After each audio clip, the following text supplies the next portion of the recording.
غالب ہے۔ بھیڑیا ایک علامتی افسانہ ہے جس میں انسانی جذبات کا اظہار کیا گیا ہے۔ اس افسانے کا مرکزی کردار مصنف ہے، اس لیے اس لفظ کو بول کر کے لکھا ہے۔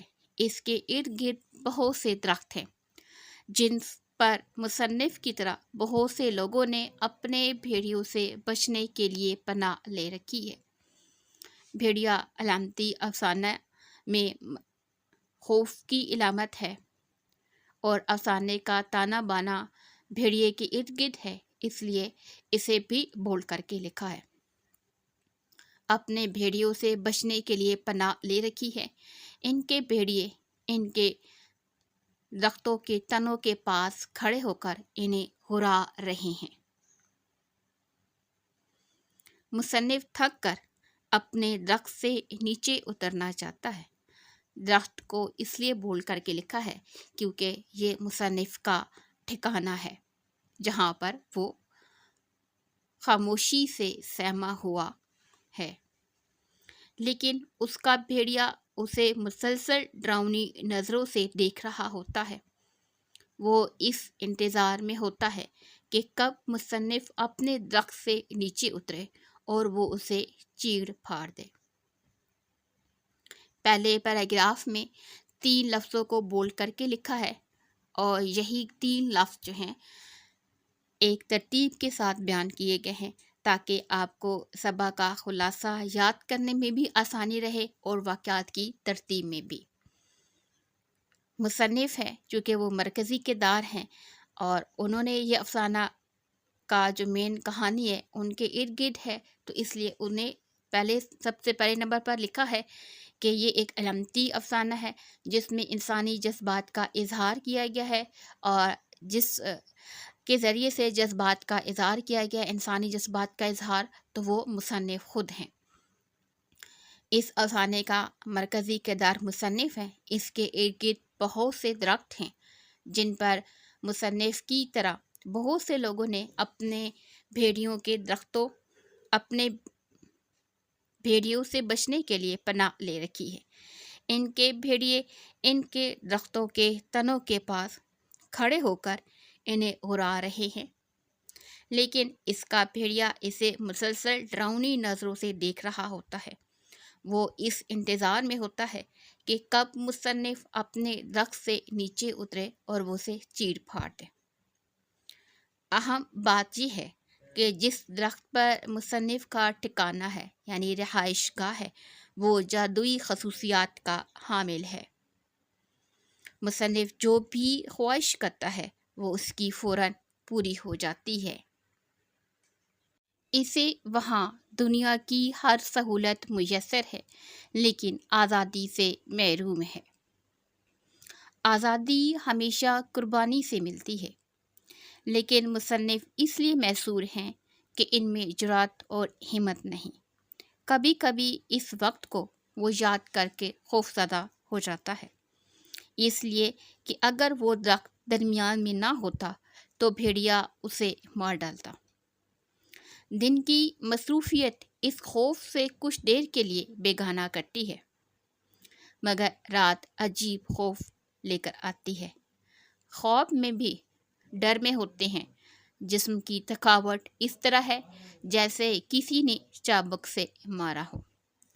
مصنف ہمیشہ تصور کرتے ہیں کہ بھیڑیا کبھی نہ کبھی خود مر جائے گا، مگر وہ مزید طاقتور ہو جاتا ہے۔ یہاں پر اوپر لفظ لکھا ہے واو ریور، طاقتور ہو جاتا ہے۔ اس پیراگراف کے اندر 3 لفظ نمایاں ہیں۔ ایک یہ ہے کہ مصنف آزادی کا خواہش مند ہے لیکن وہ آزادی حاصل نہیں کر رہا کیونکہ اس میں ہمت اور حوصلہ نہیں ہے، تو مین پوائنٹ آزادی ہے۔ اس کے علاوہ دوسرے نمبر پر ہے کہ مصنف کے رات دن کیسے گزر رہے ہیں۔ دن کی مصروفیت اسے کچھ دیر کے لیے اس خوف سے بیگانہ کر دیتی ہے اور وہ خوف بھیڑیے کا ہے، مگر رات عجیب خوف لے کر آتی ہے کیونکہ رات میں کیا ہوتا ہے کہ ہر طرف خاموشی ہوتی ہے اور خاموشی اور تنہائی میں اسے بھیڑیے کا خوف مزید پریشان کرتا ہے، یہاں تک کہ خواب بھی ڈر میں ہوتے ہیں۔ تو پہلے پیراگراف، دوسرا جو پیراگراف ہے اس کے اندر 3 لفظ نمایاں تھے: آزادی، دین اینڈ خوف۔ آپ انہی لفظوں کو یاد کر کے بھی مین پوائنٹ آپ خلاصہ آسانی سے یاد بھی کر سکتے ہیں اور لکھ بھی سکتے ہیں۔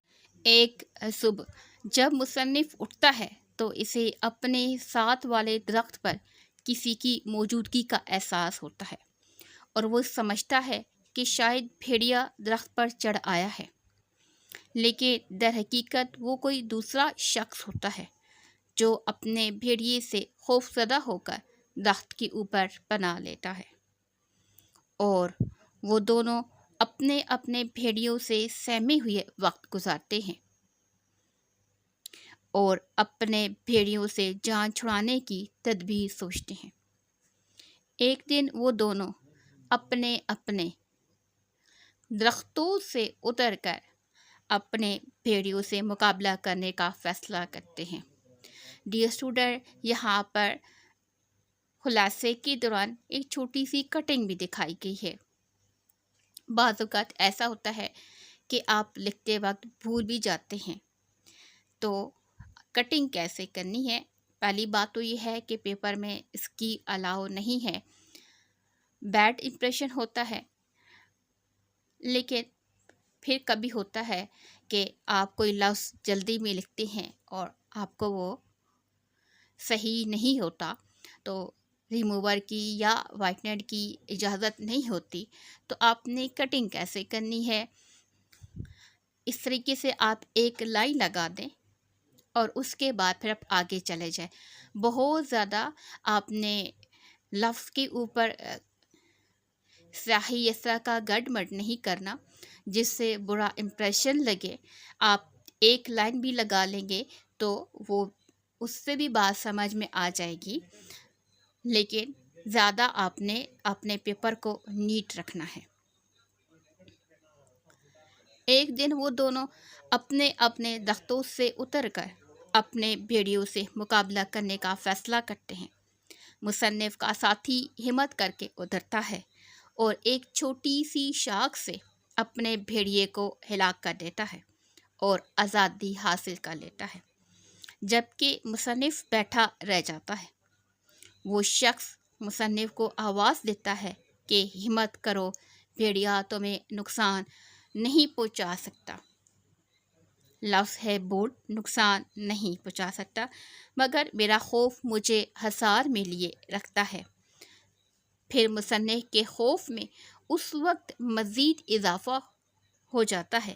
اضافہ ہوا جب اس کا درخت چھوٹا ہونے لگتا ہے اور بھیڑیا بڑھنے لگتا ہے۔ وہ سوچتا ہے کہ اس کی موت قریب آ گئی ہے۔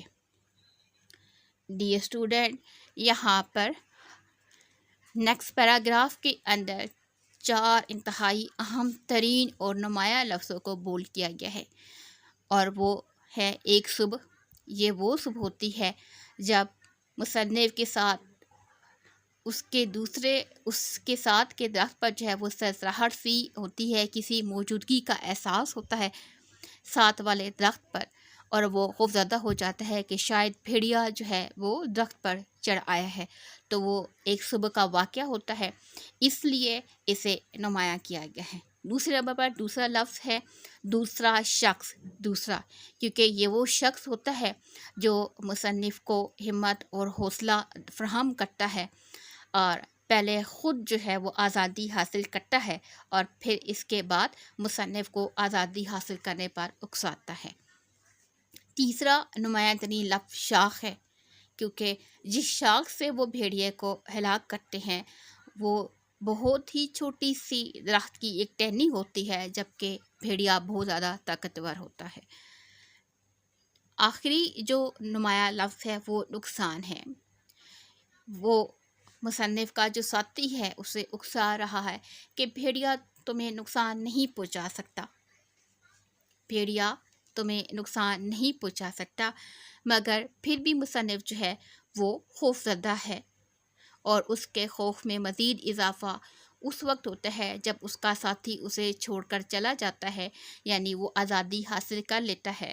مصنف کا خوف زیادہ بڑھتا جاتا ہے، اور اس خوف میں وہ کیا دیکھتا ہے کہ درخت جو ہے مزید چھوٹا ہونے لگتا ہے اور بھیڑیا زیادہ بڑھنے لگتا ہے، جبکہ اس کا ساتھی اسے مسلسل پکارتا ہے کہ یہ ایک رائی کا پہاڑ ہے، یعنی بھیڑیے کو مارنا ایک رائی کا پہاڑ ہے۔ رائی کہتے ہیں چھوٹا سا ذرہ ہے، تم ایک ٹھوکر سے اسے ہٹا سکتے ہو۔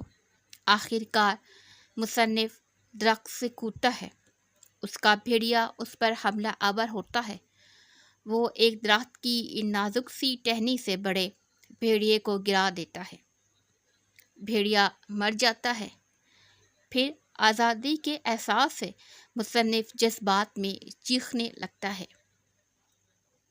یہاں پر اس لفظ کو اس لیے بولڈ کر کے لکھا ہے کیونکہ مصنف آزادی حاصل کرنے کے بعد اپنے جذبات کو کنٹرول میں نہیں رکھتا، خوشی سے جھوم اٹھتا ہے، تو اس لیے اس لفظ کو مصنف کے جذبات کو بیان کرنے کے لیے بیان کیا گیا ہے۔ اپنے ساتھی کا شکریہ ادا کرنے کے لیے دیکھتا ہے، مگر وہ موجود نہیں ہوتا۔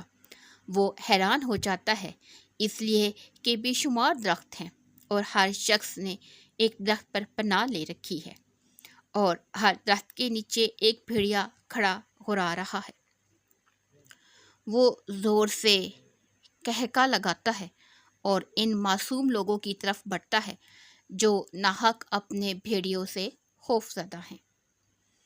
یہاں پر ہمارا خلاصہ جو ہے وہ ختم ہو جاتا ہے۔